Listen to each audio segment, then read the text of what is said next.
y'all, welcome back to my channel. I'm Robin. That jingle jangle in the back is Blair. So I've been seeing everybody's January wrap-ups and I thought, you know what, it's time for me to do my December wrap-up. I'm right on time. You guys know I'm nothing if not late. So welcome to those of you who are new. But I read a few things in December. I read so much that I had to up my reading challenge balance from, I don't remember what it was. I was at 100 and then I had read 2 extra books and then I was like, I can't have 102 books to be like my total. So I had to read 3 more books for the year. We had to get that done. So these are the things that I read in no particular order. Maybe I'll try to theme it out. We'll see. We're gonna start off with 2 DNFs that I had. And I never really DNF books, but something about December was like, nope, we're not doing it. The first one I had was Harlem Shuffle by Colson Whitehead. I was very disappointed that I didn't want to finish it. I had been struggling to get through it since about October, and it wasn't working for me. We're following Ray Carney, who is a furniture salesman, and he owns a furniture shop for all intents and purposes in 1960s Harlem. And on the rare occasion, he helps to boost some things every now and then. And he gets caught up in some antics, and you're following him as he goes through these antics. Now, I thought it was gonna be like a heist story. 'Twas not really. And it just kind of meandered, and there was like I feel like there was almost stream of consciousness moments, but it wasn't. I mean, it wasn't like just a stream, but it was just like you would go back to the past for either him or other characters and then be pulled back to the present, but you're not really sure how you got back to the present or why you're pulled into the past in the first place, because they don't really seem to connect. And it just wasn't working for me. I may try to pick it up again at another time. Maybe I just wasn't in the headspace for it, but that's where we are with that. The second DNF that I had was the third in a trilogy, and that was Of God and Monsters by Shelby Mahurin. And no, just no. I didn't even get like 20% into this, and I was just like, I don't care about any of these characters anymore. After going through the slog that was Blood and Honey, did not need to be a book. I was just like, I don't care about what they do, who dies, who stays alive. I don't care if they love each other, hate each other. I don't care. So I quit. It was for my mental health. But those were the 2 DNFs that I had. Then I read some holiday theme things. I read A Christmas Carol by Charles Dickens. I gave that 4 stars. It's about Ebenezer Scrooge, if you don't know, who is a miserly old grumpy man who has no friends, and he likes it that way because who needs friends when you have money, right? And so he's visited by the 3 spirits of Christmas past, present, and future to see what his life has been about, what it's culminated into, what it might be. And, you know, we really just want Ebenezer to get the Christmas spirit and learn to love. Does he? I'm not gonna tell, but you probably already know. I had a good time with it. It was a short read. It was familiar. I had actually never read it before. I watch A Muppet Christmas Carol every year, so I'm pretty familiar with this story. Also, whatever the version is with Vanessa Williams, love it. Watch that almost every year too. But I read this for the first time and it was just good. It felt comforting, warm, cozy. So I had a good time with that. Then another 4-star holiday read that I had was In a Holidays by Christina Lauren. This year following Mei Lin, who goes to this cabin in Utah, Colorado. I don't know, it's snowy, there are mountains. They go skiing and do Christmassy winter things. She goes to this place with her family and like family friends and their kids every year. And this year she is stuck in a weird time loop where she keeps repeating the same day or like the same week over and over, and she's got to figure out why she's repeating this day. Is it because that she needs to tell the person that she's had a crush on forever that she loves him? Is it because she has to do something drastically different in her life other than what she's been doing before. Who knows? How are we gonna stop this time loop? I had fun with it. There's not like a ton of sexy times. It's a lot of fade to black. So if you're looking for that, this isn't the book for you. But I thought it was cute. I love a good time loop, like good Groundhog's Day type thing going on. It always does it for me. I like the characters. I mean, it was just fun and cute, fluffy. It was a light read, and it got me in the Christmas spirit. I started to like people. Then I read A Christmas Date by Camille Isley. I gave that 3.5 stars. This is about a woman whose name I don't remember right now, but this is basically Christmas meets the wedding date. And like, it has the fake dating trope. It has pining for someone else. I was here for it. The Wedding Date is one of my favorite rom-coms of all time. I just love it. Something about Deborah Messing and that other dude. Just wonderful. Magic. So this woman hires this actor to be her boyfriend for the holiday gathering because her sister has gotten engaged to the man that she has been loving forever. And she doesn't want to go home this year and be the sister who doesn't have a boyfriend or a husband, and everyone's going to be like, oh, poor you, your little sister's getting married. It should have been you. So she doesn't want to, she wants to avoid all of that. She goes with this fake boyfriend who goes along for the ride. And of course we know what happens. It's a Hallmark movie in book form. I had fun with it. Now, if you're looking for something that's like intense and going to challenge you, this book isn't it. Just going for fluffy, happy times. The last holiday themed book I read was Wrapped Up in You by Talia Hibbert. I gave that 3 stars. I'm going to be honest, it's February now. I don't really know or remember much about that book. It was a novella, so it was very, very short. Got through it really quickly. And I think it was about this guy who is an actor and an accidental actor. He's really just an actor because he has good looks, but can he really act? I don't know, that's debatable. And he leaves home, but he comes back home because he wants to confess his love for his best friend's sister, and they've known each other for like years. And he's like, you know what, I don't want to be this big Hollywood actor. I just want to be here and live with you. And she's like, no, don't do that. I am a messed up person. I am not capable of loving you. And that's really all I remember about it. It felt long for what it was, and if a novella feels very long, I don't know that it was good. And that's all I have to say about that. So maybe it wasn't a 3-star. Maybe it was a little more like 2.5. Like, it was fine, but it just wasn't fantastic. You know what I mean? That's where we are. I read some YA and middle grade in December. I read and completed the series. I read Witchwood by Tahira Mafi. This is the second book. The first book was Furthermore, which I read in January of this year. So I started the series last year. I ended it last year. I was very happy for me. But this is about Laylee, who has lost both of her parents in different ways. The first way is that her mother passed away, and the second is that her father is a little lost because he's grieving. So he's not taking very much care of Laylee and just kind of left her all on her own. And really, he left her alone to run the family business, which is to care for people moving to the afterlife. She cleanses dead bodies so that they can move on peacefully to the next world. It's a tough job, and she's doing it without complaining, but it's taking its toll on her. The fact that she doesn't have parents and the fact that she has to do this all on her own is really like starting to wear her down.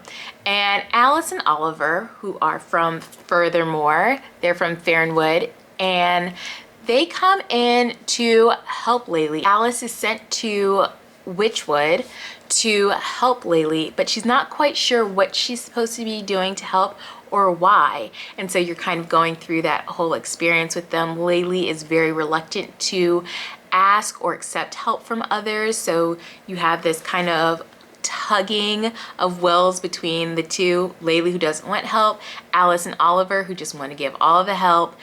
And it's a very dark story. I'm not gonna lie.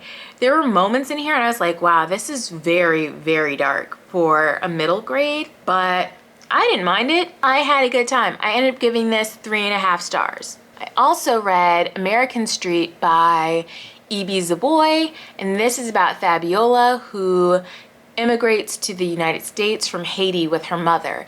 But when she gets to the United States, she is separated from her mother and her mother's like detained. I think she's sent back, I don't remember. But she is sent to live with her cousins who live in Detroit, and she's just trying to acclimate herself to this new life in the United States, this new environment that she's in with family that she's just meeting for the first time, her aunt and her cousins. And it's a very interesting look at her trying to find herself but still maintain who she is. She also is obviously trying to make her way back to her mother because they were separated. Some very deep, heavy things happen in this book, and it was very moving and heartbreaking, but it was still a good time, if you can call those things a good time. I was interested. The characters were very multifaceted. It was a very good book. I liked it. I think I gave this 4 stars. I don't know where this book is currently, but it's in my apartment somewhere. I buddy read Scythe by Neil Shusterman with Ray, and that was a good time. I didn't expect to like Scythe as much as I did. I liked it so much, in fact, that it made my top books of the year. It was a last minute option and it just came in and was like, hey, I'm here. Love me now. And I did. I had such a good time. We're following 2 scythes in training. Scythes in this world are people who glean others, because in this world, everything that would naturally kill a person has been erased. So there's no more diseases. There aren't like traffic accidents and plane crashes and drowning and things like that.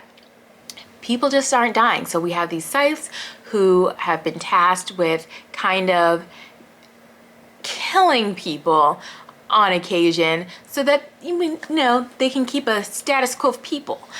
In this world, there's this thing called the Thunderhead who's in control of all of these. It makes sure that the climate is well and that the environment stays perfect for people, that people have jobs and opportunities, housing, all those things. But it needs to be separate from the killing of people. That's where the scythes come in. We have the 2 scythes in training, Rowan and Citra, and while they're training together, they're also training against each other, and it sets up this weird kind of relationship for them where like they are starting to like each other as people, but also at the end of the day, one of them has to go. You know what I mean? Like they can't both be scythes, or can they?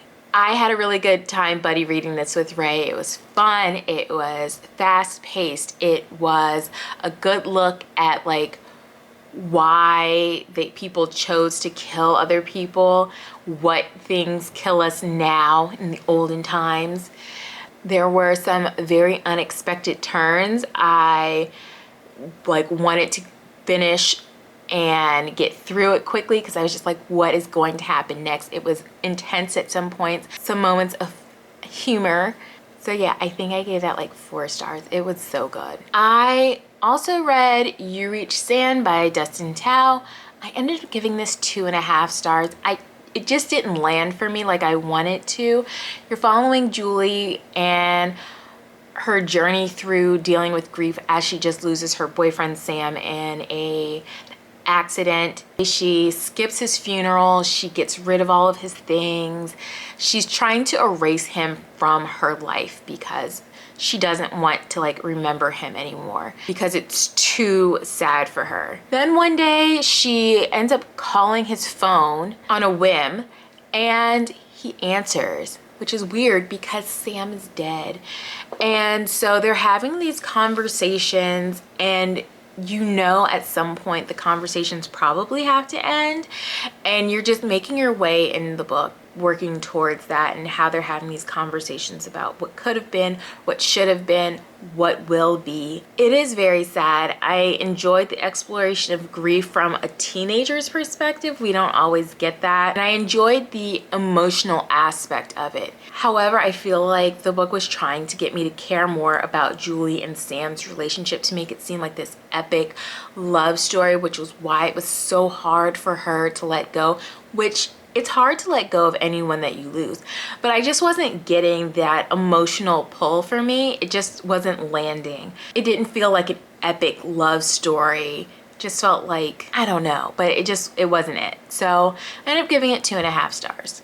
And I guess this is where like theme and things just go out the window, because I don't know where to place all of these other books and my brain hurts. So I'm just going to go in the order that I remember reading them. I read Saga Volume 3 and 4 by Brian K. Vaughan. Saga is a space opera fantasy comic, and we're following these two individuals from warring planet, but they come together, they've fallen in love, and in their love unity they've had a baby who is now being hunted down by both planets because this baby should not exist. These two people are enemy of the state for both of these planets, and so they've got to be wiped out. So you're following this little family as they're trying to survive and be incognito, but you're also following the people who are trying to track them down and kill them for multiple reasons. I gave Volume 3 4 stars, and I gave Volume 4 5 stars. I'm excited to continue on with the series. I also read Nothing But Blackened Teeth by Cassandra Caw, and this is a novella. It's a very short little thing about a group of friends who are celebrating a wedding or bridal party at this haunted house in Japan.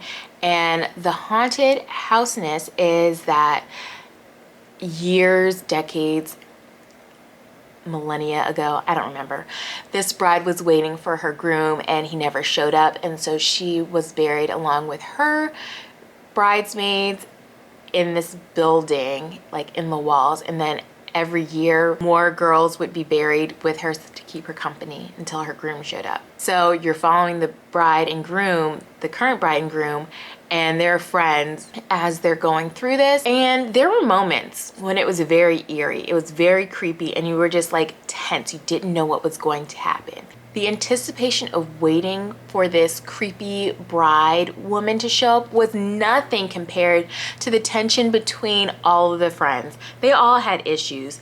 Everybody had an issue with each other, and I think that overshadowed what was going on with the creepiness of this. And it just left me feeling not as creeped out as I wanted to. There was like one day I was reading this and it was at nighttime and all the lights were off except for like a little hanging light over me, and I was like, I'm not gonna read this right now because I'm scared.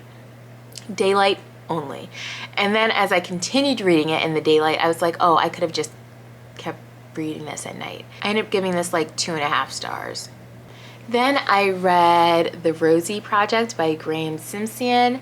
This is about Don, who is a genetics professor, and he is autistic, and he is trying to find himself a wife.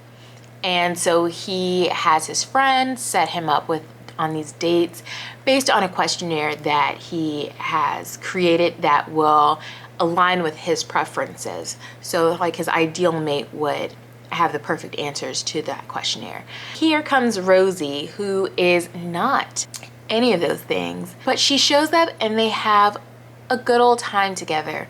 Rosie ends up using Don to help her with something that she's looking for, and Don meanwhile is having the time of his life trying to figure out why him and Rosie would be compatible, because she's everything that he does not like or would want. It was okay. I didn't quite enjoy it only because it felt like the moral of the story was that Don had to change who he was so that he could better fit Rosie. And I didn't like that because I don't think that there was anything wrong with Don. And I don't think that he needed to change who he was for Rosie to like him or to want to be with him. I ended up giving this like a 2.75. It just rubbed me a little wrong. I mean, I did enjoy the moments that Rosie and Dawn were together, but ultimately it didn't hit for me. And the last book that I read in December, I think it was the last book I read, that is Miracle Creek by Angie Kim. You're following the Yu family. They are Korean immigrants who are living in this fictional town in Virginia, and they own pressurized oxygen tanks that are supposed to help people. It's an alternative source of medicine that's supposed to help people with certain ailments. So they have certain people that are come together for like sessions. They have like this one guy who is infertile, maybe? I don't even remember. And then you have a group of mothers who are there for their kids. One person has like an autistic child, another has a child who's just nonverbal, and I forgot what the other child, I don't remember what their thing was, but all of these people are together, and while they're in a session one time, the chamber explodes, and the person on trial is one of the children's mother. They're saying that she did it because she just did not want to have this imperfect son, and so she did this so that she could like get rid of him. And you're going through this trial day by day. You're seeing where everyone was on the day of the incident, how they could have played a role in it, whether they did have a role in it, who's guilty, who's not. Did the mother do it? Did she not? You'll have to find out. It was a very compelling read. I was hooked. I did not like anybody. Okay, this is not a book where you go and you're like, that one, her. I didn't like anybody. Everybody had their own faults, and you could see them being the potential person who set the chamber ablaze. You're going through the motions and trying to figure out who did it. I was intrigued the whole time. I ended up giving this 3.75 stars. And those are all the books that I read in December. It is February, so I'm on time, guys. You'll see my January wrap up at the end of February or the beginning of March. So again, on time for me. Have you guys read any of these books? Did you like them? Did you not? Are you interested in reading any of them? Let's talk about it down below in the comments. And until next time, bye.